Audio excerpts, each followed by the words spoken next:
Case File Compendium. I'm so compounded right now. I'm ready to compound these fractions. There's gonna be some compounding in this volume for sure. Some compound. Stop. That's not what I don't even know what I meant, but yes. Look I'm seeing a beautiful sunset. I'm seeing so much blood. I think that might be an explosion, not a sunset, actually. Fair enough. What's the difference? I'm seeing a big screen? Yes. Perhaps a video being broadcast to the public. And I'm seeing Hayu looking like, it's okay. I'm just like, not okay right now. Yeah. Also an odd amount of birds. Yeah, the bird, I think that might be an artistic choice. Yeah. I don't think the birds were not present. Okay. The birds look cool. In the scene, but they're cool. I mean, the explosion probably just disturbed all of the local birds. Case File Compendium crows. Correct. And with that, let's jump right in. Okay. What's up, guys? It's Hector. I'm here with my beautiful girlfriend, Stitch, who has compiled another amazing PowerPoint for this Danmei Case File Compendium Volume 2. I have read this volume, but it was a year ago, I think, now. So this will be a refresher for me, and hopefully will be fun for you if you have read it or if you're thinking of reading this masterpiece. We'll either convince you to read it or convince you to not touch it at all. So, Meat Bun being Meat Bun, if you are not okay with any sort of non-con, just don't pick up this book. Don't do it. It's extensive. It's detailed. It's really impossible to read this book without covering that, so it's just not going to be for you, and that's okay. You're smarter and wiser than me. Okay. Here we go. So, to dive into this volume, Xie Qingcheng has gone back to his childhood home to do a little bit of relaxing as much as the stuck-up man can. Mm-hmm. And he is just, getting into the house, setting his bags down, and then Hayu texts him, "I'm bored, where are you?" And he's like, "Do not even come near me." He's like, "I'm coming over to your house to play." Where did the last book leave them off, relationship-wise? They did the whole psychiatric hospital incident. Right. And then there was the accidental kiss when Hayu had a flare-up and went a little bit cray-cray because he was having feels for Xie and accidentally kissed him. Yeah. Yeah. So they've kind of just ignored that ever happened and have gone back to, more or less to normal. And so Hayu is, I guess, post-breakup kind of bored and trying to reorient himself, kind of giving up on Xie ever liking him back. Okay. So, hence him refocusing on her brother, who at the very least has pretty eyes and can kind of understand him. Yes. His words, not mine. Wow. Yeah. But don't worry, super homophobic about gay feelings. Yeah. So he comes over, and the two of them are alone in this little apartment. Let's go over some fun facts. Hayu, cold-blooded animals see him as one of their own. I shit you not. There is a random-ass sentence in the scene where he's in Xie Qingcheng's apartment where there's a chameleon on the windowsill, like a live chameleon.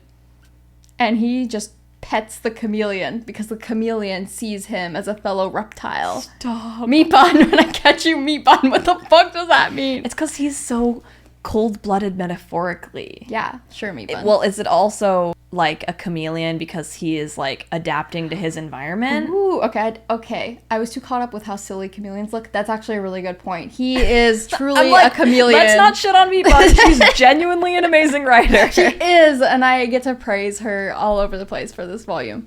Because you're right, in the small details like that, just him being a chameleon in his own surroundings, pretending to be a normal person. Because deep down, he's psycho crazy. Truly. Yeah, we have that little morsel of detail. Owns $700 t-shirts and thinks nothing of it. So if you remember from the last volume, there was a whole thing where Xie Qingcheng had to borrow a shirt from him. Mm-hmm. And it was a really expensive shirt. But Hayu was like, ew, you touched it. I don't want it back. So just a little, put a pin in that. He's had that shirt ever since. Well, now he's getting rid of the shirt, And so as Hayu is in the apartment, a delivery guy comes over to pick up a package, and it's because Xie Qingcheng is selling that shirt on eBay. That is so funny. Oh my god. He's like, I'm a teacher. I don't have a great salary. It's true. You don't want this shirt? I'm gonna fucking sell it. Yes, and Hayu is so mad about it. He's Oh like, my how God. fucking dare you sell my used clothes? Like, that's disgusting. Like, I, like, in a germophobic way, didn't want it back, but now you're just gonna, like, give it to some random stranger? That icks me out. But also, I think Hayu loved the thought that Xie Qingcheng had his t-shirt. And deep down, he is offended that he's not keeping it. Yeah, absolutely. I feel like Hayu's feelings are so thinly veiled. Like, Master of many things, but subtlety is not one of them. yeah. But speaking of mastery, Goes by Edward on the dark web. yeah, you know, little online alias. He's out there trolling the web as Edward, possibly Colin. I don't know. I would not be surprised if it was because of Twilight. As Meatbun seems to love her Western media references in this story. Oh, yes. As we'll find out in the future. And while he's under the name of Edward, he is acting as one of the top 5 hackers on the dark web. Like, just happens to be one of the top 5 dark web hackers in the world. How do they rank that? I Like, don't know. it's It's just stated as a fact. he is the top 5 hacker. He's in one of the top Well, 5. maybe it's like a test of like what you can hack into. It's like, can you hack into the mainframe? That's peanuts. Can you hack into the Pentagon? Okay, maybe you could be like this level. Well, we do know that when Hayu is bored, as he is in this scene in Xie Qingcheng's apartment, he just cracks firewalls for fun. Now, I don't know about you fellow kids, but I don't know what a firewall is, and I don't know if that's how that works. The firewall is like a thing that prevents viruses and stuff on your computer. So if you can get through that, that means you can like access whatever you want. He does it for fun. It's so fun and easy for him. Wow. So, good thing we know this now, because that could become important later. It's so random, and at this point, it's like, you just have to remember that they were supposed to be androids. They were supposed to be androids. Yes. Meatbun chickened out of a sci-fi novel, and I'll never forgive her for that. This would make so much more sense if they were androids. Anyways, still kind of cool. And he also is still constantly imagining Xie Qingcheng having sex. Because he's in his house. He's like, wow. He probably had sex on that bed. He probably had sex with his wife on that bed. Can't imagine it, but I sure will spend a lot of energy trying. Just to make sure I can. To be fair, I also can't imagine it. I can't either. I can't imagine him being on top. Okay. Oh, we got some fun facts about Xie Qingcheng as well. Secretly enjoys jellyfish. I remember this. Yeah. They calm him, right? Yeah, they're happy to him. He has this secret jellyfish folder on his computer, right? Yes! Oh my gosh, that's like pretty much the next scene. Don't worry about that. Okay. We'll talk about it. Okay. Not so secretly sells Hayu's $700 t-shirt on eBay. At least tried to. It does backfire on him. Does Hayu not let him sell it? Does he like beat up the delivery guy? Yeah. Xie Qingcheng sells it, but Hayu is really mad about it and does get the money back from him. That's hilarious. Shortly after through extortion. Has 23 folders on his computer titled New Folder, but no porn. So that's why he broke through the firewall, right? No? Xie Qingcheng? Okay, so they have, there's a scene where they're in the apartment. Meatbun only knows one thing, and it's wontons. So Xie Qingcheng makes him wontons after Hayu begs and begs for food because he's so hungry, and then he has the audacity to complain that the wontons are not organic, grass-fed, fancy wontons. But anyways, Xie Qingcheng, obviously, I don't know how much he can cook, but they're just frozen from the freezer. So they eat wontons together. Anyways, at university, he's made Hayu his little bitch, assistant. Mm-hmm. And so he has Hayu make a PowerPoint for one of his classes. And so he just hands over his laptop to him and is like, you do the work. And so that's how he actually completely legitimately gets a hold of his files and discovers that he doesn't name any of them and also doesn't have anything lewd, crude, or rude on his laptop. Wow. Except for the jellyfish folder. He has a secret jellyfish folder. They calm him. They're just so cool. That made me so sad. Just thinking about Xie Qingcheng makes me so sad sometimes. He does make me deeply sad. Yeah. In Heyu's phone contacts as godfather because he's such a brother figure. Father figure. Because he's such a father figure. Father figure. Do you see me as a father figure? No, I see you as a bother figure. After he accidentally calls him dad. So right. It's a meme. That's funny. Yes, it's a common little gif or whatever. Yeah. Is the Yifu kink coming back? Right? I wondered if it was like Yifu or some other word, because if it was, it would just be so funny. Like, I brought that up to like our 3 other friends that read like the Chinese version of this, and none of them could remember this. I hope someone knows, because I think it would just be so funny in the context of Stars of Chaos. So those are our fun facts. We can move on. Meatbun's fake website isn't real. It can't hurt you. Meatbun's fake website. Don't bother typing this into your browser, youdummy.com/nothing to see here. Believe me, I did bother typing it into my browser. Is there something there? No. Oh. So, someone get on that. So let me explain how we get to Meatbun's fake website, which she includes in the book. Okay.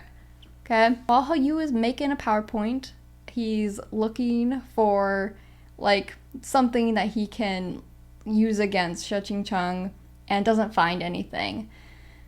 He does find the happiness folder though, and he's like, what the fuck is this? The jellyfish folder's labeled happiness. It's labeled happiness. And he's like, this is for sure porn. It's jellyfish. This poor pathetic man.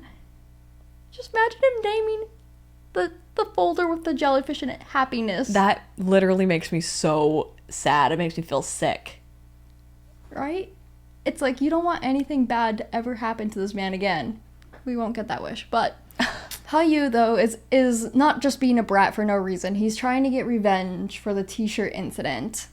And so what he ends up doing is swapping out the PowerPoint for jellyfish cocoa melon, basically. So when Xie Qingcheng clicks on it in his class, which Heyou decided to attend for fun to see this play out, it doesn't open the PowerPoint, it just opens little cartoon jellyfish dancing around. Of course, take the one thing that Xie Qingcheng found joy in and find a way to ridicule him with it. I love Heyou.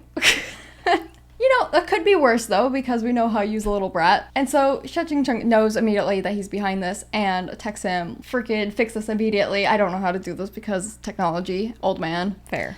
And instead, Heyou is like, if you don't e-transfer me $700 for that t-shirt, I'm going to put up porn next.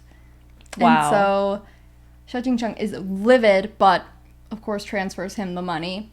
And Heyou seems to have won, but every time he tries to one-up Xie Qingcheng, it always ends up backfiring. And so when Xie Qingcheng goes to like continue on with his lecture and go to like the university website, he like enters in a typo or something, and a pop-up comes up on his screen on like the projection for the class, and it's like a big porn ad, and it's like hot singles in your area. Oh my god. And Xie Qingcheng thinks that it's Heyou who did this. Right. And it's just an accident. Heyou's like, I'm fucked. Oh I'm my so god. fucked. Oh my god. And so that's the website that comes up at this moment. Basically in the book, like the whole ad is typed out, so it's like showing that there's like a link in the ad, like, oh, click this link to see titties and stuff, you know, and then the URL is included, but it's this URL. So it's just Meatbun being funny. That's fun. Yeah. Yeah.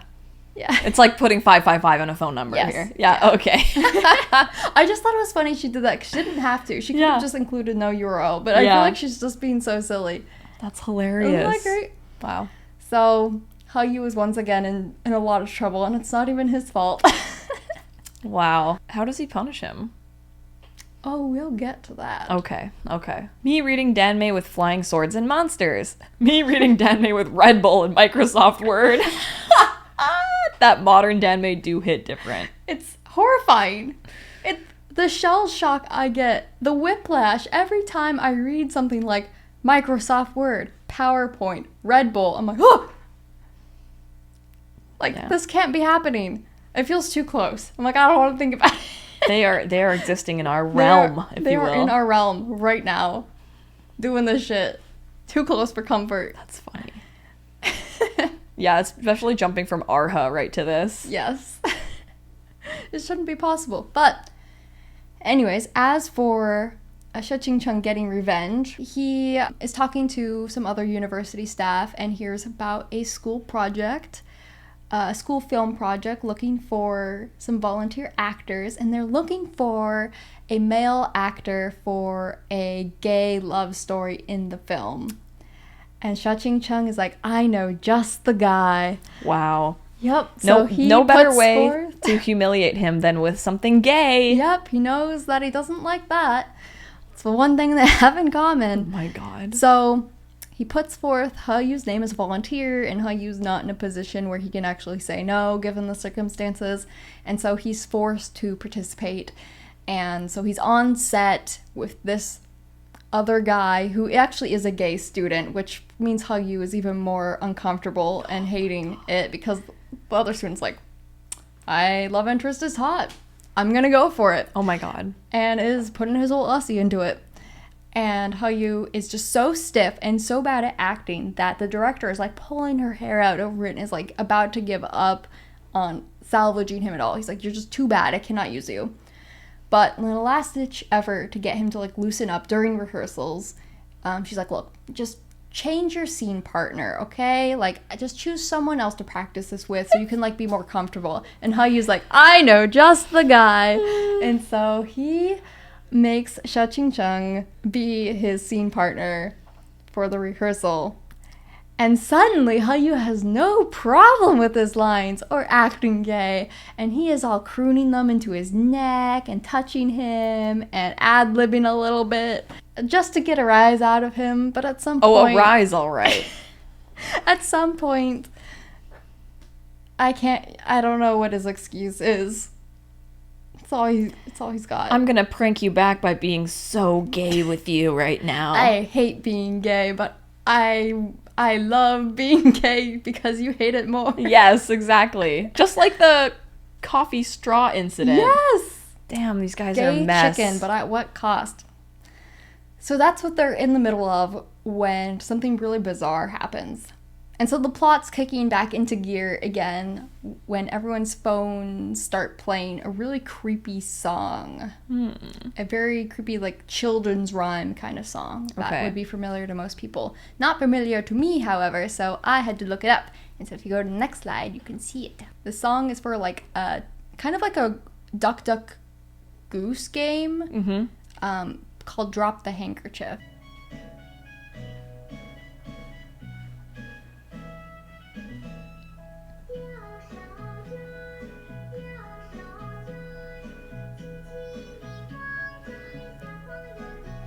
So just imagine that, but like 10 times creepier, I guess.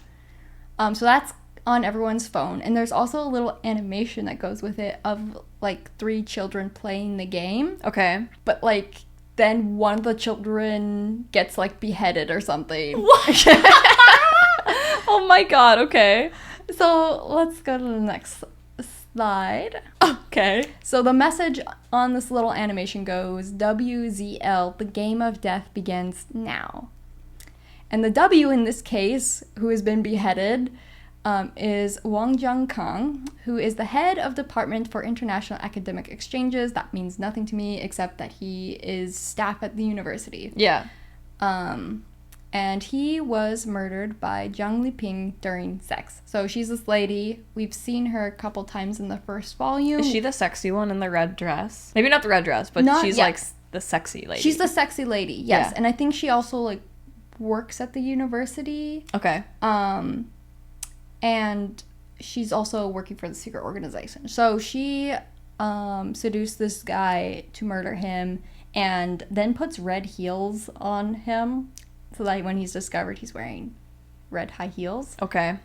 And the reason for that is the lady who went crazy in the first volume, rightfully so, at the psychiatric hospital, she, like, in the iconic photo of her that all the newspapers have, she's wearing red heels. Okay. And so... This is like Justice. Yeah, so there's this kind of immediate connection that people have, because there's also like the photo gets sent to everyone's phones of his dead body. Yeah. So this guy's connected to Yeah. her somehow. Right. So this is somehow connected to the psychiatric hospital incident, and people are interpreting it as like her revenge Right. somehow. But what's actually happening is that this is a cleanup operation for people connected to the hospital and the crimes that were going on there. Oh. Yes. So this man, who we know is kind of like already a gross, lecherous old man, his connection to the hospital, we can kind of see where that's going. So that murder happens, the whole campus gets shut down, everyone freaks out, everyone's told to kind of shelter in place, and so Hayu and Xie Qingcheng go to Shui's empty dorm to wait out the chaos for a bit. Okay. And so when they're alone together, like again, Hayu is showing some interesting, I guess, personality traits, because he notices that he's getting upset when Xie Qingcheng either rejects him, like he tries to put an apron on him and he just kind of brushes him off, or like he gets mad when Xie Qingcheng ignores him, like he gets a phone call from Chen Man, who's like, oh my god, I'm a cop, I know what's going on, are you okay? Oh my god, I love you. Cop. I love you, bro. Chen Man is in love with him. He is, and it's made explicit in this volume. Yeah. That he doesn't want to imagine Xie Qingcheng with a girl or anybody, and he can't tell him his feelings ever, obviously. So yeah, Chen Man gives him a call, and Hayu is like so mad that Xie Qingcheng has a friend that isn't him. Yeah. Yeah, so he's showing that he's kind of oddly possessive over him, and he's also kind of like half aware of it himself, that like he's like, oh my god, why am I acting this way? This is crazy. yeah, like now is not the time, there was a murder afoot. And so like what I detect from that, and what's kind of written in the novel as well, is that when Xie Qingcheng kind of rejected him and held him at arm's length as a child when he was his patient, that just really fucked him up. Like he's never gotten over that like sense of rejection, and he really wants to overcome that with him. So he keeps pestering Xie Qingcheng, like not willing to be held at arm's length. Yeah. Uh-oh. Oh no, another guy is dead. That didn't take long. So everyone's phones soon shows the next murder, which happens like right afterwards. And what happens is this guy, Zhang Yang, gets like he gets chased by Jiang Liping and knows that he's going to be murdered. But while he's escaping and trying to even run to the cops for protection, despite knowing that he's part of this secret organization that he's going to get in trouble for being involved with, he gets hit by a truck with no driver, which then explodes. And is that similar to how Xie Qingcheng's parents died? That's exactly right. How his parents I think died. I remember this part. And isn't Xie Qingcheng like so desperate to go to the scene and see what happened as a clue for what happened to his family? As soon as he sees that on his phone, he like loses all sense of composure. So this is the first time we really see him like completely like undone and not acting rationally. Like this man is able to be so put together under any possible circumstance. Like nothing gets under his skin. Well, now we finally get to see what it looks like when he's like utterly wrecked and emotional and not able to control his feelings. Oh yeah, like a small, not so small aside is that with this guy's death, we also get the tidbit that the psychiatric hospital was actually the home of biological experimentation by the secret organization. They were just designing bioengineered experimented people, maybe androids, I don't know. Right. At that hospital. And oh yeah, that guy was also like in the rape club with all the other old men. So like there was some gross stuff happening out there, but also like some weird like human experimentation going on. Like that was new information that we didn't get. But anyways, back to Xie Qingcheng. He tries to call like the chief of police that was like friends with his parents, like, you have to tell me like anything you know about the suspects. Like I need to find who murdered my parents. This is my like one chance, my one lead after all these years. And he's like, I can't help you, I can't tell you that, it's confidential, I'm sorry. But it's also like you need to let the police handle this. Like, you gotta, like, let this go. And he's like, the police haven't handled it. It's been 10 fucking years. Yeah. So he's mad. He even calls Chenman, and he's like, please, like, help me. Like, I will be gay with you if you let me in on this case. And even Chenman is like, I can't do that. That's, like, I'm a cop first. I'm a gay man second. And that's where Chenman loses all respect for me. Right? Like, if he was like, of course, baby girl, come, I'll show you the dead body, I'd be like, okay, sure. He can be in the running. Right? I'd be willing to entertain the thought. No, weak pussy shit. Mm-hmm. He's not even willing to bend the rules a little bit to get him, like, the list of suspects that the police have. Ridiculous. Because the police, at this point, know who L might be in this case. And so if Xie Qingcheng can get to this L first... he can see who did the murder of Zed, and then maybe those are the same people that murdered his parents. Exactly. So he finds himself desperate and alone with absolutely no one in the world to help him. Like, even the people he kind of considers, like, friends or allies are just... they're not there for him. Except for Hacker He Yu. Hacker motherfucking He Yu. Is it time to call Edward? This is the skin of a killer, Xie Qingcheng. He Yu sees him this way and understands why.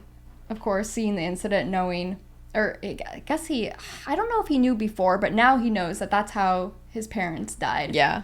And he sees how distraught Xie Qingcheng is, and he remembers a moment in his past where he was having a flare-up as a child, and instead of hurting other people, he self-harmed and was intending to hide that from everyone else, but Xie Qingcheng caught him, and in kind of still very, like, cold-hearted clinical way, like, just asked him, like, doesn't it hurt? Like, don't be an idiot. Like, well, this is dumb. Yeah. Like, you're human. This hurts. Why are you acting like this? But just him saying, doesn't it hurt? And, like, seeing that he did feel and experience pain and acknowledging that was, like, a really formative core memory for He Yu. It's like the absolute bare minimum warmth meant so much to him. Yeah. And because after that, Xie Qingcheng, like, extended his hand to him and helped him and bandaged him up and told him not to do that anymore. Aww. And he was the only one who had done that for him in his life when his parents didn't really care for him at all and there was really no one else in his life. And so remembering that, like, He Yu thinks that no matter how much he hates him as a person, he can't forget that he did that for him. Yeah. And so not even fully understanding, seeing Xie Qingcheng, like, so distraught, like, he finds himself, like, even, like, okay, He Yu doesn't like it when Xie Qingcheng smokes. He hates it. He hates smoking. Always complains. He gets him a cigarette in this moment. He lights the lighter for him because his hands are shaking too much to even have a cigarette. Love that Right? so much. Isn't that so good? It's like going above all of your, like, ideals and stuff just to comfort someone in that moment. Right? Oh. That was such a good small moment before anything else even happened to show that He Yu is moved by his distress and is also, like, willing to go, like, yeah, to go against, like, his own selfish sense of right and wrong for him. Even in a small petty way. And so he's still, like, unable to stop himself from reaching out a hand to help. And he goes, of course, even further than that. He asks Xie Qingcheng, like, do you trust me to help you? And Xie Qingcheng looks at him completely differently for the first time. And this is, like, a moment that they share looking at each other where they feel that it's different, because for the first time, Xie Qingcheng is willing to look at him as an equal. He's willing to see his hand extended to help him when no one else would, and accept it. And in that moment, like, he's no longer looking down on him as a child who needs to be protected or scolded or, you know, kept in line or guided. Like, this is an equal who is willing to help him. Yeah. And so even though he might regret it later, Xie Qingcheng accepts his help, and He Yu tells him, like, what he's figured out. Okay. But first, just imagine how happy that would have made He Yu. Yeah, like a lot of his hang-ups about Xie Qingcheng is that he is being treated like an inferior person, that he isn't being seen as an equal. It goes back to Xie Qingcheng like leaving him as a child and not like taking his offer, like take my allowance and I'll pay you to stay. Like he doesn't take that seriously. Sad. Like it's so sad. The L that the Game of Death is referring to, that the police know about, is Lu Yuju, who is a nursing assistant at the university. Kind of just a normal older lady, notably not a gross old man like the others. So there's something already a little off here, but is truthfully another member of the organization. Now, her backstory is like an interesting case study, if you will, or case file, of the themes that Meat Bun is exploring in this story of kind of like mass mob mentality and like justice gone awry and people being the victims of misrepresentation. So back in the day, she was the first female graduate of her county, and she went on to become a politician back home, and she was good at it, and she didn't do anything wrong. And then a journalist came in and like really tried to dig around and like uncover some sort of like big story of like bribery and corruption that was going on in the county, and there really was no such thing. There was like a small incident where like a small official like accepted like a thank you gift that could have been seen as a bribe, but was more due to cultural customs in the region. It was like a very small amount of money that was just accepted to be polite, and she didn't even know about it, but she was accused of like corruption to the highest degree and taking bribes, and so she was absolutely thrown in prison, and her reputation dragged in the mud, and she lost her family. Like her husband left her kids didn't recognize her when they grew up, and she got out, and she ended up resorting to prostitution to keep herself afloat with no other means, until she ran into this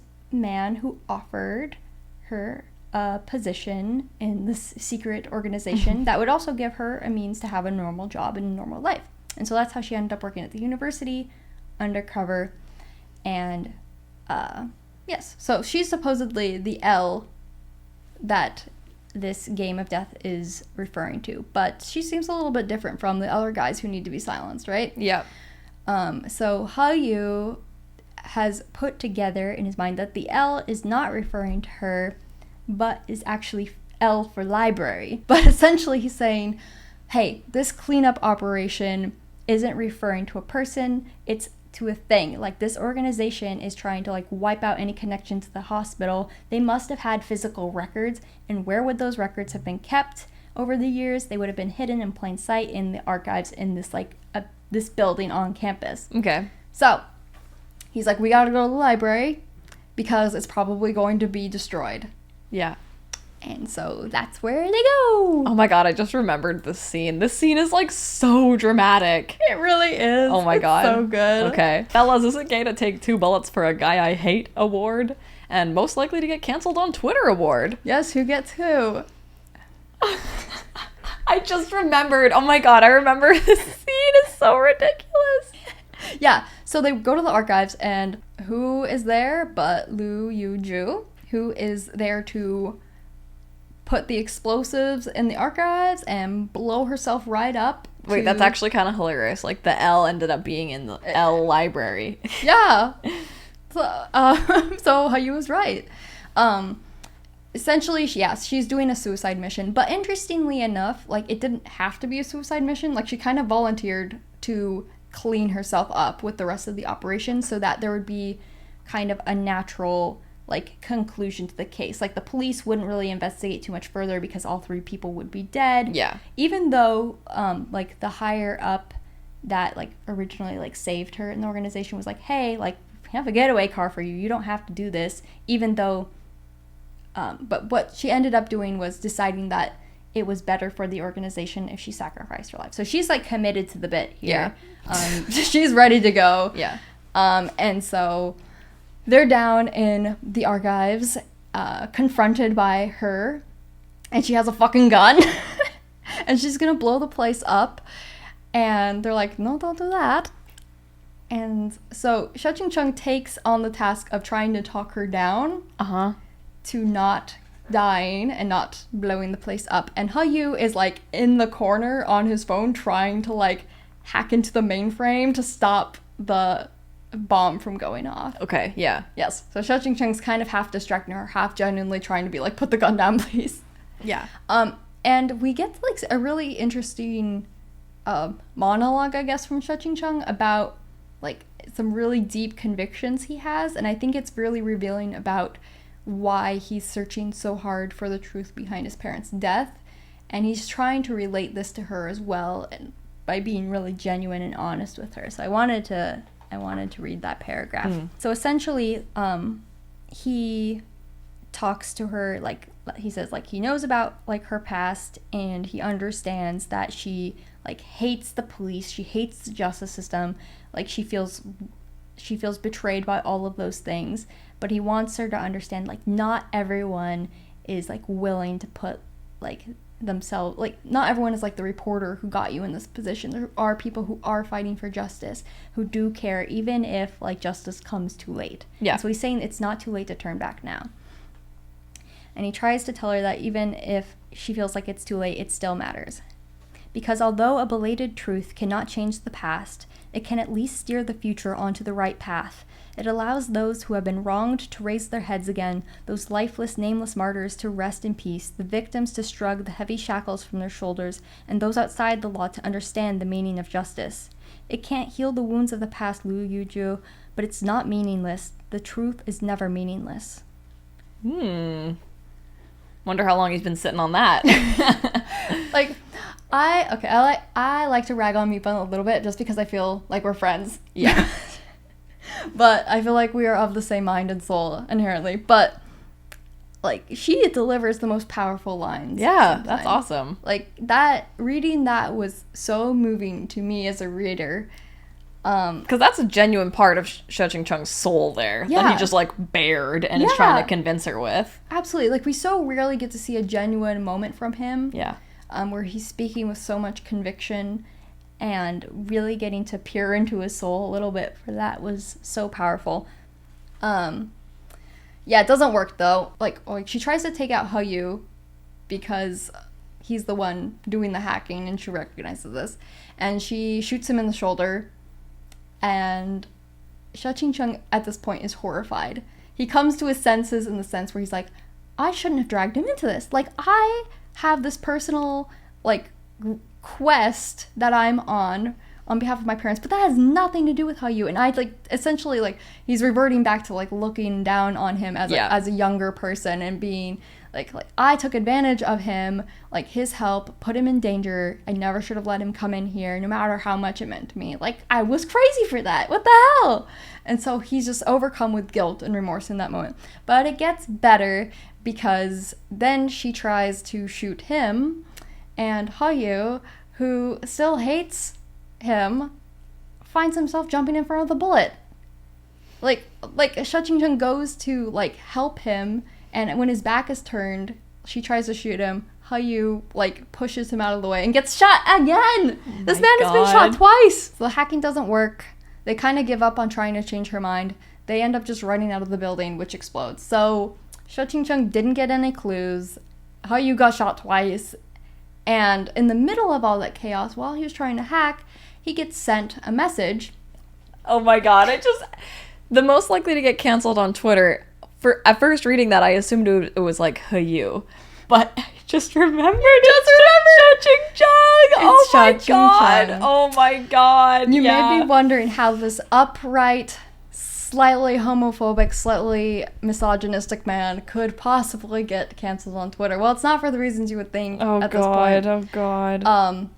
So what's happening is that off in the broadcasting tower on campus, there is the executive Duan, who is one of the higher-ups, if not the head guy behind this secret organization, and he's with Hayu's mother.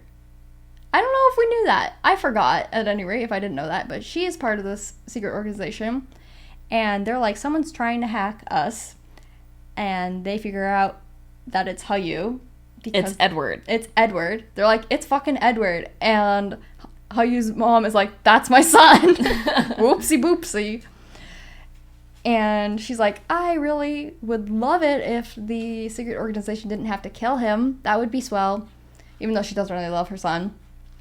And I want to say Emperor. Oh my god, that's so... Not Emperor Dwan. Executive Dwan. Modern version of an emperor, I suppose. Oh my god. It's like, no, we're not gonna... No, we wouldn't do that. You know, he could be one of us just as easily as you are. We want to use him in the future. So we just need to turn him against Xie Qingcheng, because why else would he be doing this? We know that he's with him because Hayu was texting the family group chat. So his mom knows that. We know that he's with this guy, Xie Qingcheng. We know that he has something against us. We just have to break their little friendship. And so they send Hayu a video that Hayu does not look at because he's busy trying not to blow up. But he's busy saving Xie Qingcheng's life. Yeah, which is so beautiful. Like, they're at this point... Like, they're really at this point where their relationship could go in such a better direction because Hayu is willing to help him. Xie Qingcheng's ready to look at him as equal. He even has this, like, new, like, sense of guilt that could maybe convince him to be a little bit nicer. Mm-hmm. But when they get outside, there is the same video playing on, like, big screen in the sky and all of the phones. And it's a video of Xie Qingcheng back in the day. You remember, when, like, there was the crazy guy who, like, killed the doctor. Yep. In the previous volume. Yep. And this is taking place, like, right after that incident. And Xie Qingcheng is, like, making a presentation, and he instead, like, announces he's going to retire. He's like, I don't want to get murdered by a crazy person. It's not worth it. I don't want to be a doctor under these conditions where that's the expectation. He's like, a crazy person's life isn't worth the same as a doctor's life, so peace out. And everyone's like, whoa. That's not nice to say. And, well, but the reactions of, like, his colleagues is, like, acting like that's a completely unreasonable, you know, and that the guy who died was, like, a martyr and someone they should, like, you know, they should emulate and be like. Yeah. And Xie Qingcheng is, like, rejecting this narrative that doctors should be self-sacrificing and put themselves in dangerous positions, and that, like, I guess, you know, people who go around murdering doctors are, like, not in the wrong for that, I guess. Like, I don't know, he's very put off by that, and everyone turns against him for that. But again, this video, like, you know, disappeared and no one really thought about it after that incident. He just retired and left Hayu and went off and became a teacher. So now the internet is afire with opinions about him, being like, what an asshole. Mm-hmm. Doctors can't just say that. And what's interesting is, like, everyone in his life who does love him, like Shushue and, like, his, like, neighbors are like, you didn't mean that though. Like, this is, like, taken out of context. Like you must have had, like, other reasons for saying that. He's like, nah, I meant it. Yeah, he doubles down. He's like, I don't regret saying that. It was true. Yeah. I knew that people would take it poorly, but I still said it. And at this point in the book, when you read that, you're kind of like, oh.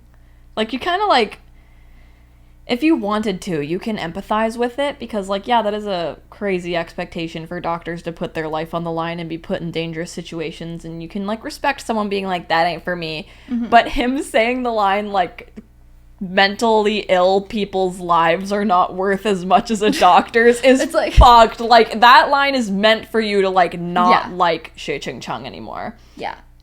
And so imagine how Hayu feels hearing that. Yeah, so when Hayu hears that, what he feels the biggest, like, betrayal from is that, like, Xie Qingcheng was the one who told him, like, when no one else would, that if you can't live for me. Like, yeah, that was his guy. That was his Shalian moment. Yeah, like, as a child, like, he heard from Xie Qingcheng, like, you can overcome this, you can become a member of society, like, you are not, like, limited by your illness. You can, like, like, essentially tell him, like, your life is valuable, and you can have a good life, and it's gonna be okay.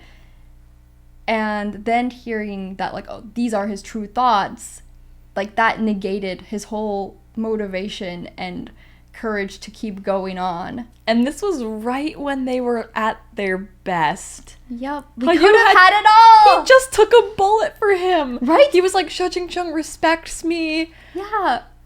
He's getting this information immediately after getting shot twice for this man. Yeah. The timing, meat bun, impeccable as always. Happy memories in which a single person cared about him as a child. Was it all fake? Always has been. Oh, you but more upset. This part is so fucking weird. Yeah, so as if that weren't bad enough. This gets so bad. It does, like, because you think, oh, this is about Xie Qingcheng. Obviously, nope. It gets worse for Hayu. Oh my god. So Hayu obviously is not having a good time. He goes to the hospital. He's kind of in a state of shock and anger and betrayal. He's crushed. He has a flare-up of his illness. He stops taking his medication. He's not responding to Xie Qingcheng's texts. Because Xie Qingcheng is really worried about him, and he knows at this point that Hayu would be taking this new version of him very badly. Yeah. And he really does want to, like, give the opportunity to talk. He wants to have the opportunity to talk to him. Yeah. And still help him, especially knowing that it's going to cause a flare-up. Anyways, so Hayu is wondering, what else don't I know about Xie Qingcheng? So he, like, hacks away, and he pulls up all of his old messages and digital communications with, like, everybody, with Hayu's father, with Xie Qingcheng's sister. Like, he's just going through it all to kind of confirm and try to understand further where this is coming from. And what he ends up learning, incidentally, is that the Shui, who he thought was his closest friend all these years, is not quite real. Yeah. She exists. She's a real person in his life, but his fond memories with her as a child, many of them were fabricated by himself. Yeah. He discovers this through a text conversation between Hayu's dad and Xie Qingcheng when he was younger, talking about how Hayu has these, you know, he's talking about Xie Shui and these things that happened when they didn't actually happen. And so Xie Qingcheng is like, yep, he has basically kind of created an imaginary friend combined with real life in his head. Yeah. To fill in these, like, gaps of deep loneliness because you're neglecting him, sir. You should stop doing that in his life. So for one example is Hayu's birthday. He has this lovely memory of no one being with him on his birthday. His parents are out of town with his little brother. And Xie Shui comes in the rain to give him a homemade birthday cake. And she's the only one who remembered his birthday and spent time with him and cared for him. And that was such a special memory to it. Well, that didn't happen. Xie Shui wasn't there. Xie Shui was like a cool acquaintance who was kind of a friend, but a casual friend. She didn't actually have time to care about him. She wasn't, like, he wasn't an important person to her per se. Like, her brother was always telling her to, like, keep herself at an arm's length from him. Yeah. So he learned that not only was Xie Shui not the person he fell in love with, but Xie Qingcheng knew that about him. And that's what hurts him the most, because he feels really humiliated that he was this pathetic and Xie Qingcheng didn't even tell him. Hayu's about to go psycho crazy. Yeah, this might be the final straw for him. This is the final straw for him, actually. So at this point, he goes full crazy. And at this point, we're going to take a moment, take a deep breath, and absolve Hayu of his actions. Not forgive him, but just understand that he's crazy. Yeah, I don't think that's how that works. No, it's how psychological Ebola works. He's fine. Okay. He's not fine. He decides to fuck everything.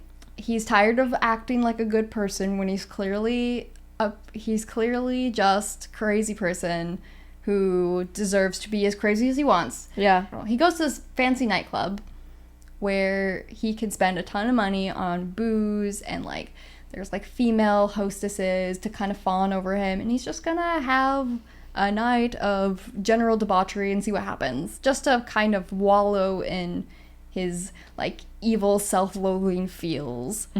And Xie Qingcheng has still been trying to contact him and try to talk to him, and knows that he's spiraling. So he is on his way to the nightclub to try to convince him to just go home and not do anything stupid that would ruin his sense of self and all of his progress for the indefinite future. Yeah. Two men who should not be having sex. Plum Fragrance 59. Oh my god. Oh my god. This is the scene, eh? It sure is. And it's a long, long scene. To preface this, Hayu started by going on like a crazy bloodlustful rage in his apartment, like throwing shit and breaking glasses. So he's on a rampage for sure. And then he goes to the nightclub. Xie Qingcheng is experiencing remorse for the first time in his life, as he really fully realizes that he let Hayu down. Like all those years ago when he abandoned him, he let him down. Yeah. He shouldn't have done that, even though he wasn't necessarily in the wrong from a doctor's standpoint towards a patient. Hayu relied on him as a vulnerable child, and he did the wrong thing by abandoning him. Yeah. He accepts that, and he realizes that, like, after Hayu was willing to do so much for him, that, like, he doesn't get to choose, like, to keep their relationship, like, as a doctor and a patient. Like, Hayu has already gone so far beyond that. Yeah. And so Xie Qingcheng, like, again, pursuing Hayu to the nightclub, like, wants to tell him that he will be there for him, not as a doctor, but just as himself, and that they can just have, like, a normal relationship of just, I don't know, knowing each other and, like, being in each other's lives. Yeah. Like, he wants to make that shift on his end. And so, like, there's still the salvageable little hope, like, that he's experiencing, that maybe they can save Hayu from spiraling any further. So he shows up to the nightclub, kind of forces his way in. Hayu has ordered, like, the whole menu, including a very expensive liquor called Plum Fragrance 59, which is an aphrodisiac wine. It's also on the spine of the book. Is it? Yes. Stop! That's so funny. So you know it must be an important scene. Oh my gosh. This all unfolds very slowly. And so, like, to give Hayu a small amount of credit, like, it really does slowly descend into the worst possible case scenario. It escalates very slowly, all things considered. Oh god. Okay? I'm excited to hear how you're going to explain this scene. This is where you need to dip out if you have any qualms about sexual violence, because it's not pretty. Xie Qingcheng shows up and he says, "Let's leave this place. I will answer any questions you have about the video. You just need to, like, leave with me." And Hayu is not having any of it. He's like, "Nope. I'm not listening to you anymore. And if you want to talk to me, you can sit down and drink with me." And he's just, at this point, all he's trying to do is exert his control of the situation and really show that Xie Qingcheng has no, like, control or power over him because he's fed up. Wouldn't it be terrible if he accidentally drank the horny wine? It would be so terrible if Hayu genuinely accidentally poured Xie Qingcheng the horny wine. He pours him the horny wine accidentally. And he chugs it. And Xie Qingcheng chugs it.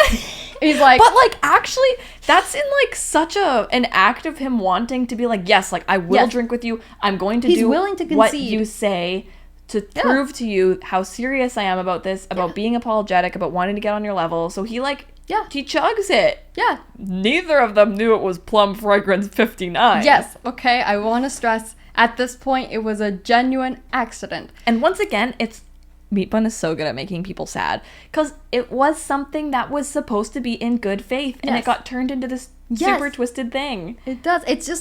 It's really like we are experiencing the tragedy of this, of what could have been so easily repaired, and seeing how just a series of small misunderstandings can just make something worse and worse and worse until it again reaches a new, seemingly unsalvageable point. Yeah. And then inevitably Meat Bun will somehow manage to like build it up again, and we're just not gonna know how it works. Like I love the suspense of feeling kind of so hopeless in a situation, but also trusting that the author like knows a way out of this somehow. Yeah. But right now we're still hopeless. Okay.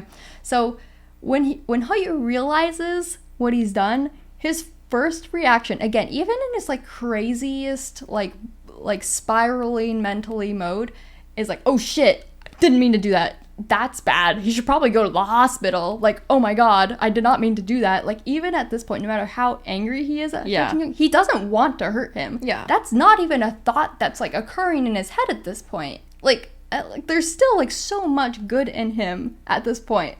But unfortunately, like the crazy is winning. He gets it in his head that this could be the way to see Xie Qingcheng in a like humiliated and wretched state. And if you remember from the first book, he was obsessed with the idea of putting Xie Qingcheng in like a wedding dress and like all these kind of odd sexual humiliations. Yes. And now it's the perfect opportunity. It is, because more than anything, he really wants this like reversal of power, and he wants to feel superior to Xie Qingcheng and just be able to have that over him when it always feels like it's the other way around. Yeah. But even then, he's hesitating. He still doesn't want to commit to doing something wrong like that. And he's even moved when Xie Qingcheng promises, like, I'll stay and drink with you for as long as you want, as long as you promise to come home with me. Like, he's genuinely moved by that. Yeah. And like almost does so. Xie Qingcheng told him with deliberate emphasis, because this was my mistake, and since it was my mistake, you shouldn't be the one paying the price. And that reminded me a lot of, like, in Arha, what Chuanin says to Mo-Run after he's become emperor. As your Shizun, I failed you. That sort of scene. Like, I feel like we got a hint of that in this scene as well, where Xie Qingcheng, like, sees that, like, his actions right now are a direct result of him, like, failing him years ago, and also, like, disappointing him, like with his words, his past actions, and, also, like, causing him to get hurt, like, physically with the gunshot wounds. Like, he's let him down in so many ways. And so he's feeling the guilt, for sure. In his muddled state, Haiyu's heart stuttered violently, just like it had all those years ago when Xie Qingcheng had told him for the first time that the mentally ill ought to be given equal treatment. But then rage overtook him. Because he remembers what he just said. Right. He gets angry at himself because he gets so mad that he's moved so easily by just a few words, and he just has to double down immediately, like feeling weak and feeling like man, like, this guy's dragging me around, like, I'm so ready to, like, listen to anything he says, like, it's pissing me off. But because Xie Qingcheng promises to drink as much as he wants, Haiyu's like, fine then, and pours him pretty much the rest of the bottle. And so Xie Qingcheng drinks pretty much the whole damn bottle of Plum Fragrance 59. And at that point, quickly realizes he's been drugged and gets really mad at Haiyu. And Haiyu responds violently by smashing his head into a table and kicking him in the chest. And the things just go downhill from there. There's a bunch of women in the room, and Haiyu's expectation is that if he gets Xie Qingcheng drunk enough, like, he will, like, behave inappropriately with, like, one of these, like, female hostesses in the room. Yeah. Who would be willing participants in this case. Yeah. More or less. Like, this is kind of their job. And also Xie Qingcheng's kind of hot, so it works. Like, they kind of come on to him and, like, are ready to make this happen. And it doesn't work at all. Like, Xie Qingcheng is very much able to suppress any physical responses his body has and remain like coldly focused on the objective. Yeah. So Hayu gets more mad because he just feels like he can't win against him. Mm-hmm. So when the women fail, Hayu is kind of left with one solution in his mind. He can see Xie Qingcheng humiliated and wretched in the way that he desires, and he can finally assert dominance and control and power over him.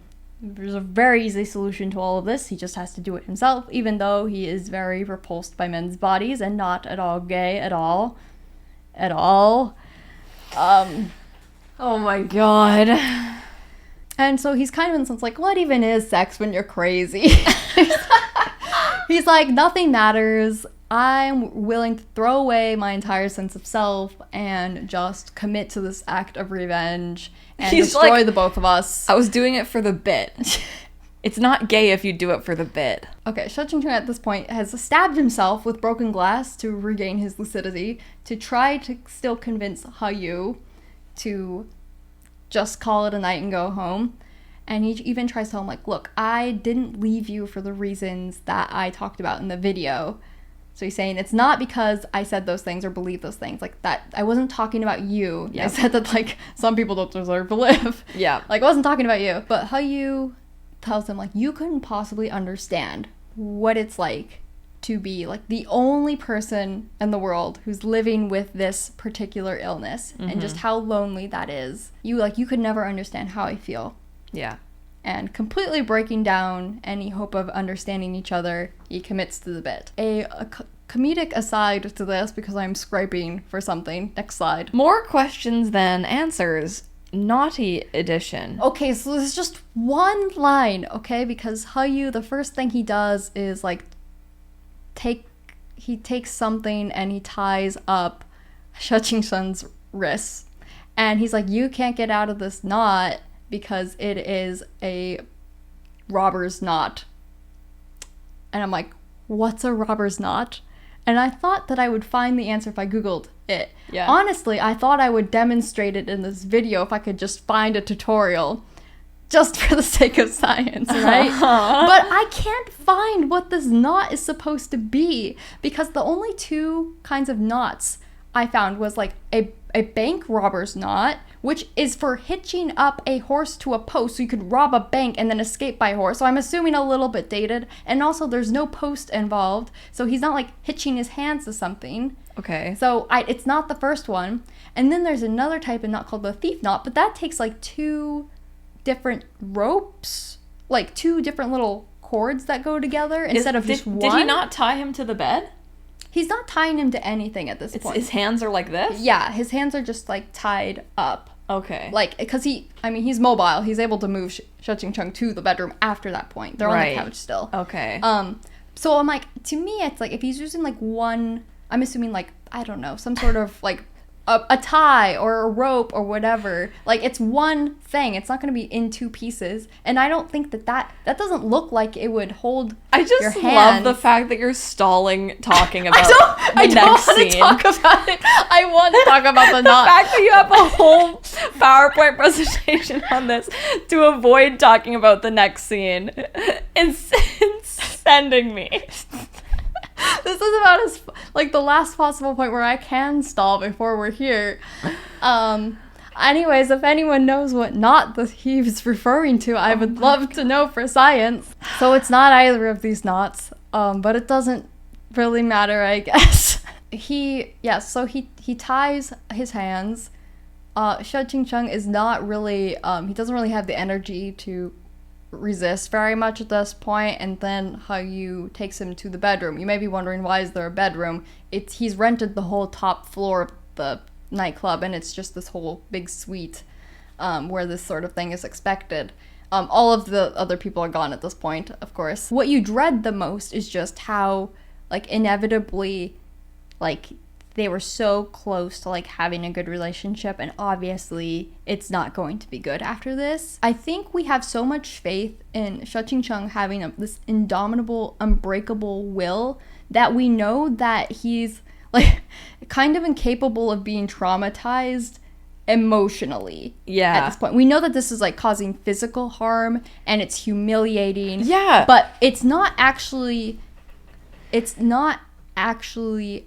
something that you feel like he won't recover from. Yeah, like Xie Qingcheng's kind of has the upper hand for a really long time. So this whole time scene. he's still like scolding him, like, don't you fucking dare, like, I'm gonna kill you as soon as I get the chance. Like, he's still like, even though he's physically not able to like stop what's happening, like, there's at no point like is he like mentally like changed. There's no point where he is just not himself. And so you have like full confidence that Heo is going to regret this immensely. Like, we know that Xie Qingcheng like is not capable of breaking over something like this. And I think that does make a difference. It's not scary because Xie Qingcheng is not scared. It's because like during this whole scene, like Heo is constantly frustrated because he still feels like he's not accomplishing what he's trying to accomplish. He still doesn't feel like it's working. It does that, like, nothing he does really is enough to like get the upper hand of Xie Qingcheng. So I do want to say like as a reader, it's like even though like the subject matter is like the absolute like worst possible thing you can read, it really doesn't feel like scary or sad or upsetting in that sense. It's bad, but you can still like disconnect from it like as a reader to find out what happens next. It's like 25 pages though. Like, this is a very extended scene, and what happens is like eventually like Xie Qingcheng like runs out of energy and the Plum Fragrance 59 is winning. And like ultimately like his body is physically responding, and they go at it all night. And there's pictures in the book, and I just want to say the pictures are quite tame in comparison because they are missing a lot of blood. They both have multiple wounds. Oh my god. For a variety of reasons that are not in the pictures. So enjoy the pictures. Xie Qingcheng wakes up the next day. He's alone in the bed. I just remembered. Go on. I know. He's alone in the bed. Pulls himself up. He showers. His shirt's covered in blood. And wine. He like dumped wine on it at some point. It's mostly wine, I think. Shirt's covered in wine, but he puts that on and he heads downstairs to just go home and put this thing behind him. And like, he kind of seems fine. He seems like completely unfazed. Like, this is not like Xie Lian being fine after he got stabbed to death and is like walking down the mountain and is like, I'm okay, I just won't think about it. Like, Xie Qingcheng just like And you're like, what the fuck has this man been through? What kind of psychological training has he been through? We're like, this is just a fucking bad day for him. So we don't see, so obviously like he wakes up alone, but we also get to know that Heo, when he woke up first and he took a fled the scene of the crime, he took a picture of him sleeping, which, I'm like, okay, you're not beating the gay allegations. You definitely are enjoying this a little too much. But Heo fucking fled. He's like, oh shit, what the hell did I do? Like, instant regret. Like, what? I don't think that was worth it at all. Anyways, so he takes off. Xie Qingcheng goes downstairs. He's about to walk out the door when at the check-in desk, they're like, wait a second, you need to pay for the penthouse. He's like, the fuck you mean I need to pay for the penthouse? He's like, yeah, gotta check out and pay for the penthouse and all of the wine and everything else, all the damages, of course. There's a lot of things broken. And it turns out that Heo left him with the bill. And this is where Xie Qingcheng is like, that little fucker. And he would have paid the bill if it were physically possible for him to do so, but the bill was 1.68 million yuan. Do you want to guess how much that is in American dollars? I have no idea. Casual. How you just can casually spend that on a night out. That's hilarious. Oh my god. I can't even comprehend that amount of money. So Xie Qingcheng is pissed and he calls Heo. Like, okay, I just want to like, he's not calling anybody else. He's calling Heo to immediately confront him about this. Yeah. So he's obviously like not like, oh no, I'm so scared of him now. He's like, I will kick this kid's ass. Yeah. How yeah. fucking dare he? Meanwhile, Hayu completely forgot about the bill. He did not mean to dine and dash, so to speak. He like he absolutely forgot and didn't mean to do that. But he did block Xie Qingcheng on all of his like on his phone. He blocked Xie Qingcheng on his phone. So Xie Qingcheng tries to call him and can't reach him. And so in his mind, he was the victim here. He got stuck with the bill, and then Hayu blocked him like a coward. Yeah. And so he's just absolutely furious. He's like, that little bitch. He's running away from me. I'm going to kill him. So he does manage to call him on like the hotel's phone, and Hayu can't believe that he is talking to Xie Qingcheng on the phone at all. Yeah. Like, as if what he did was nothing. Yeah, And exactly. See, he thought he'd have the upper hand, Yep. and once again has proven he doesn't have it. Hayu has to come crawling back to the penthouse.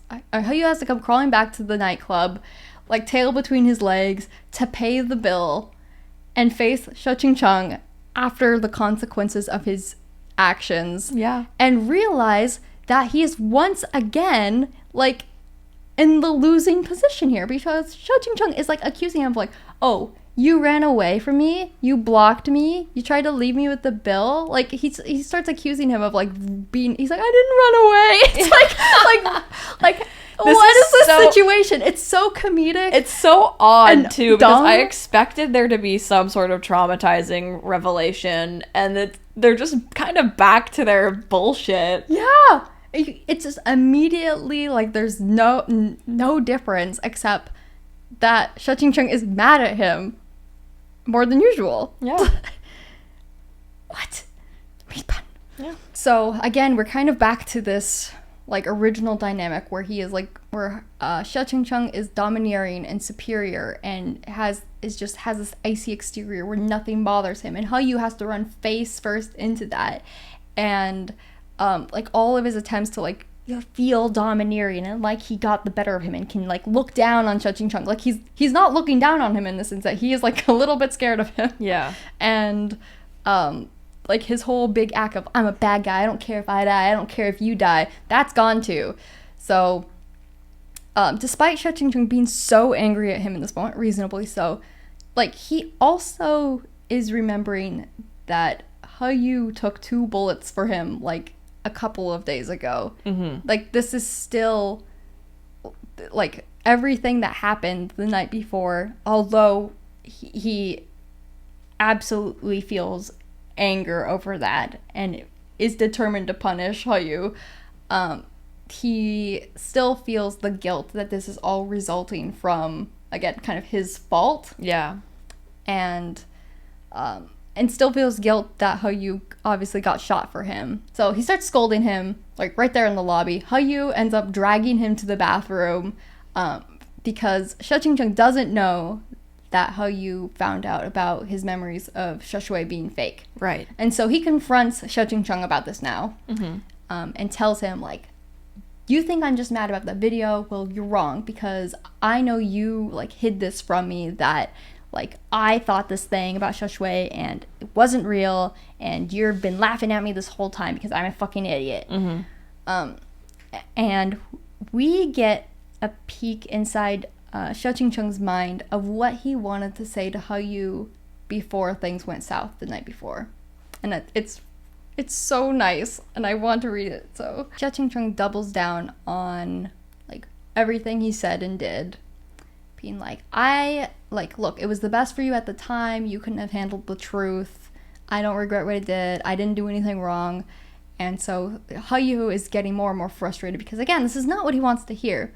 And it's also not what Xie Qingcheng wanted to say originally. And so we get to have a peek of what he originally wanted to tell Hayu before Hayu decided to go batshit. I owe you, Hayu. I owe you a debt of sincerity from the past. You chose to give me your heart. You held your heart in your hands and stood on your tiptoes to hand it to me. But I treated you as a mere patient and couldn't see the desperate longing in your eyes, the desire for someone to accompany you sincerely and wholeheartedly. It's true that I was too unkind. It won't happen again.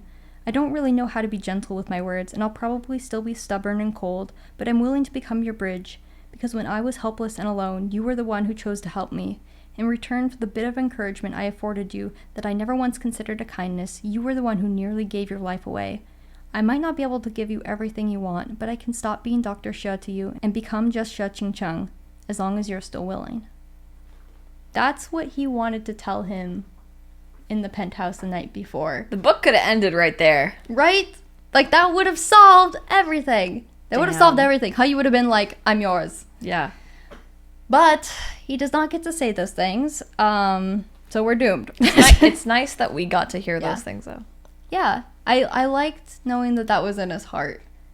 But of course, now that's not right. Anyways, because he also says, look, in those 7 years, I did everything that I should have as a doctor, but in response, you committed an atrocity last night. Let me tell you this, you're a fucking beast, worse than a pig or a dog.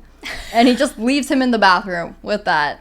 Oh my god. And so, like, there's just paragraphs upon paragraphs, like, describing this, but Hayu is completely, like, shocked, that, like, he expected Xie Qingcheng to be weaker after what he did, but instead he seems even harder and colder and stronger against him. And it just, yeah. And he's also able to, like, say the type of insult that hurts Hayu the most, which is about him being, like, mentally ill and, like, being a beast and something like that. It's like, now that you've done that to me, I have the proof that, like, yeah, exactly. It's like, point proven.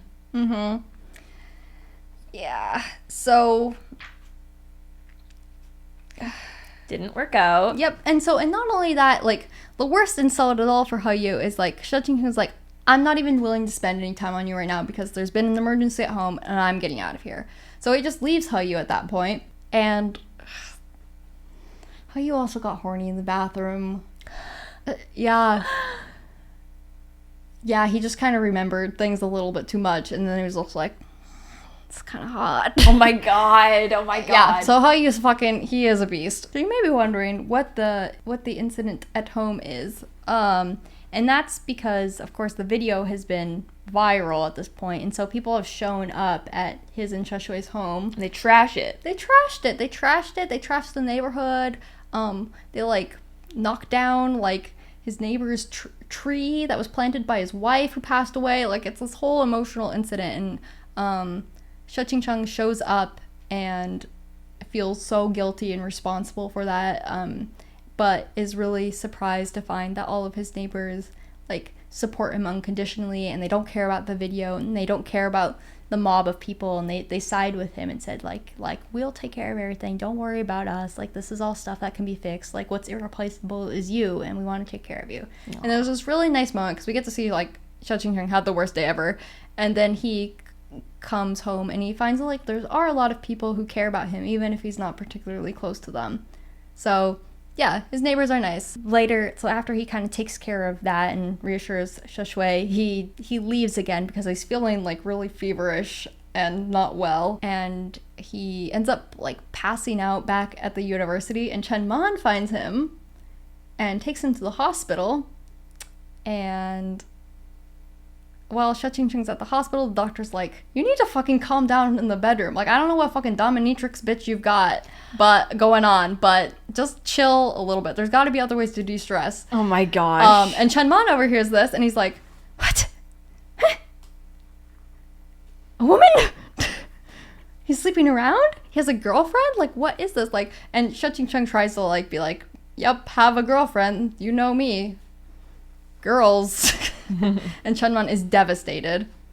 Hayu, meanwhile, has been stalking Xie Qingcheng this whole time. First to his home, and then to the hospital. And can't obviously approach him, but is still, for some reason, obsessed with... Because he's worried about him, ironically. He's like, oh my god, like, he's gonna fucking pass out. This is... And he ends up snatching up his medical sheet off the floor when Chen Man drops it. And when Chen Man was like, oh, hey, I think I dropped that. Could I have that back? He's like, oh, nope, that's my girlfriend's pregnancy test. It's mine.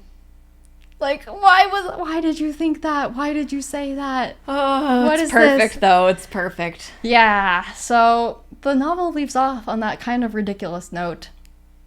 But there's also a flashback scene because before Heyu and Xie Qingcheng part, Heyu notices the tattoo on Xie Qingcheng's wrist and remembers the time when he was young and tried to get a tattoo that was similar and just to impress Shui, and it backfired and he had an allergic reaction and didn't work.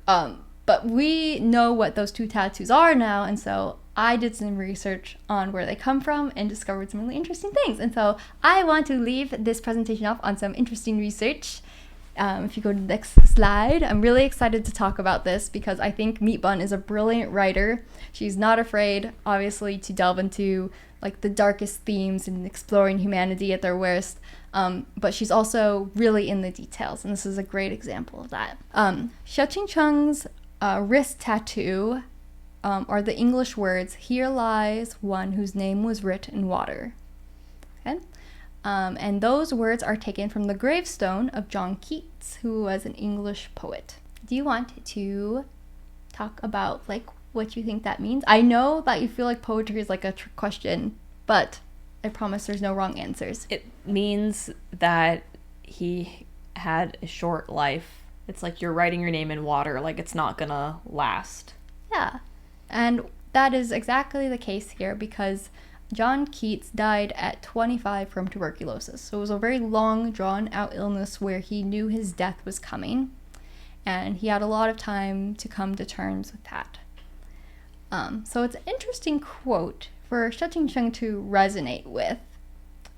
This kind of very deep sense of mortality and being oddly at peace with that. So there's a lot just in that, but that's just the very surface level because originally Keats wanted just those words to be on his gravestone, nothing else. Okay, but he had quite a few friends who were very upset at his passing because at the time of his death, Keats experienced a huge backlash against his work. He was experiencing a lot of literary criticism. There was a lot of contemporaries who didn't like his poetry and were loud about criticizing it. And so he died not being appreciated by a lot of people, which I think is really interesting given the context that Xie Qingcheng is currently ostracized by the public. Now, one of his friends was Percy Shelley. Frankenstein's husband. Yes, correct. Yes, he is the husband of Mary Shelley, who wrote Frankenstein, and he was also a novelist and a poet as well. So Percy Shelley was a very dear friend of John Keats, and he was very embittered over his death. He took it with a lot more anger than Keats did acceptance.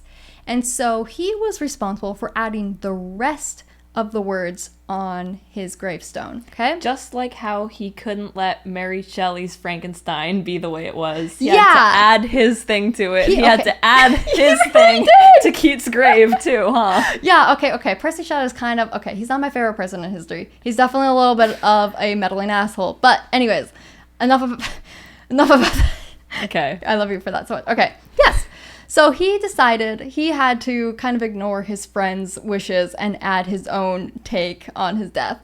So Keats' gravestone, the full text of it, pictured here, reads, "This grave contains all that was mortal of a young English poet who on his deathbed, in the bitterness of his heart, at the malicious power of his enemies, desired these words to be engraved on his tombstone." But what's interesting here is that by adding his own words to Keats' gravestone, he changed the implication of "Here lies one whose name was written in water."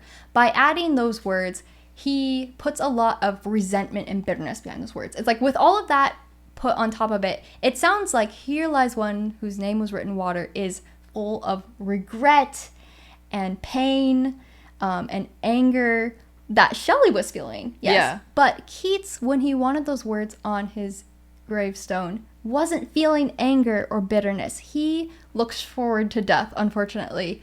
He he saw death as peaceful, as an escape.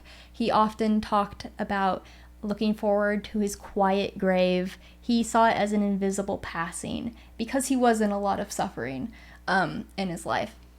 So he wasn't like actively begrudging like the criticisms he was getting for his work. He wasn't focusing on that. So in his perspective was, here lies one whose name was written in water, is just kind of like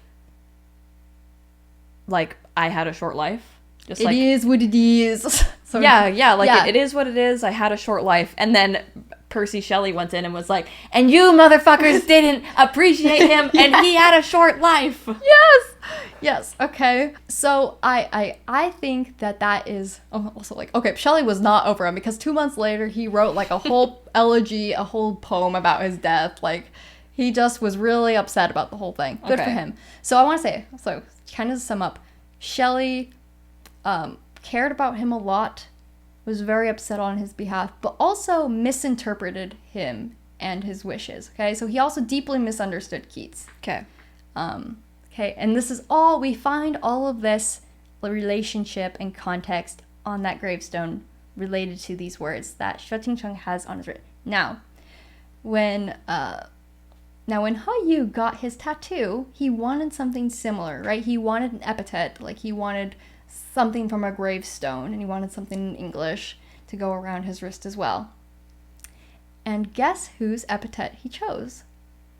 He chose Shelley. Percy Shelley's epithet on his grave. Oh my God. So to put both of them now in these places, we can kind of see an even deeper level of connection where like Yu has so many passionate feelings about Xie Qingcheng, but also is the one to misunderstand him on the deepest level.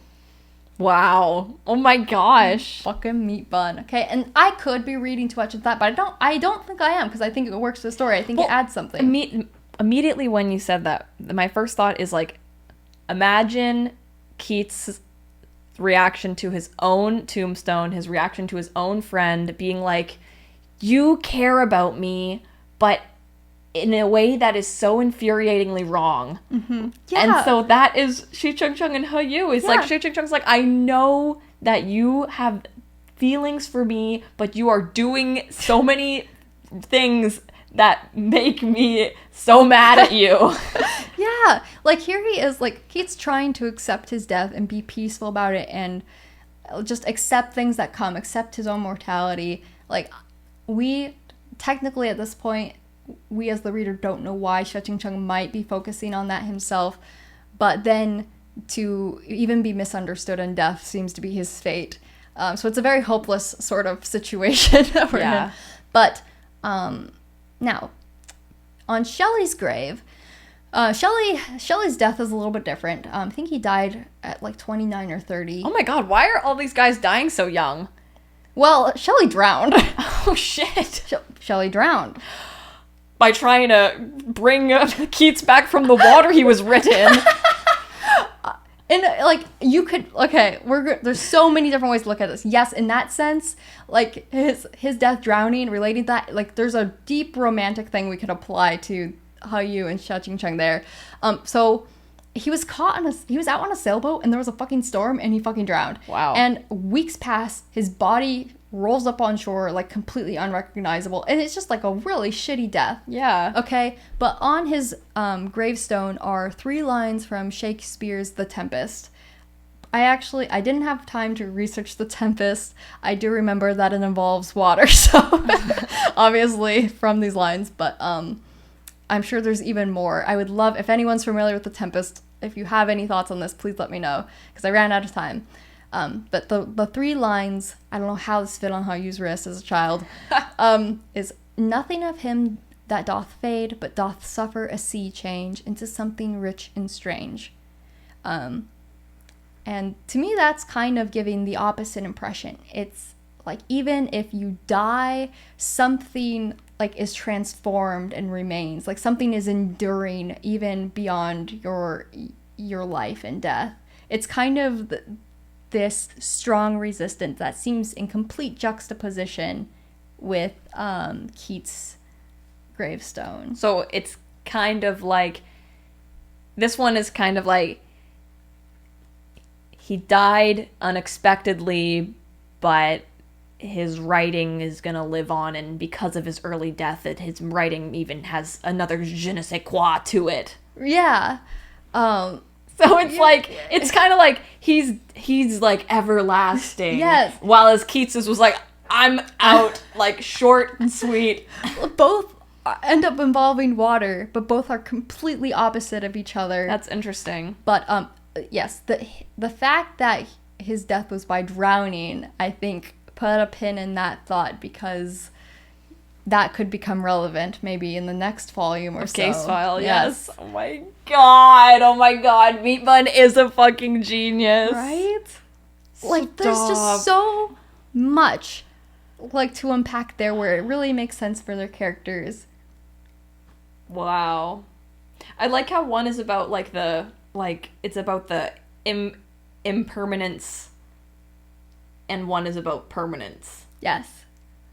And I mean, like, in the putting those two together with their similar watery themes, like, it's almost like you could look at them like those mentalities could complete each other. Both are imperfect or flawed, but maybe like person of one type and a person of another type, maybe they need each other. That sort of situation. I'm really interested in seeing how their relationship can move forward from this, to see if they can become, I guess, better people somehow through each other. Isn't that so interesting? That's so good. Oh my god. I could have gone even further down this rabbit hole. I just love that, like, Meat Bun writes the debauchery that she writes, but it clearly comes from someone who is so intelligent and great at writing emotional scenes.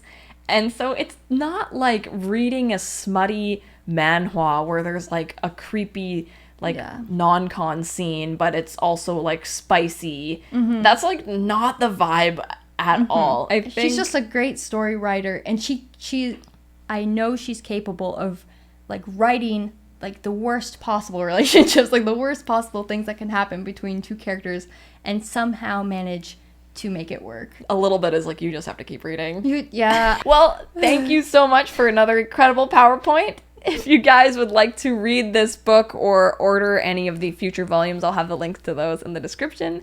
And thank you guys so much for watching. If you enjoyed our Danmei Book Club, be sure to subscribe. And if you'd like to hang out and chat with Stitch and I, every single Friday, we do a members-only live stream where we hang out, we just chat about Danmei. We're right now watching Thousand Autumns together, and then we play games like Gartic Phone and Quiplash, but all of the questions are Danmei related, and it's a lot of fun, and it is a great way to help support these videos that we make. So thank you again for watching, and we'll see you next time. Bye!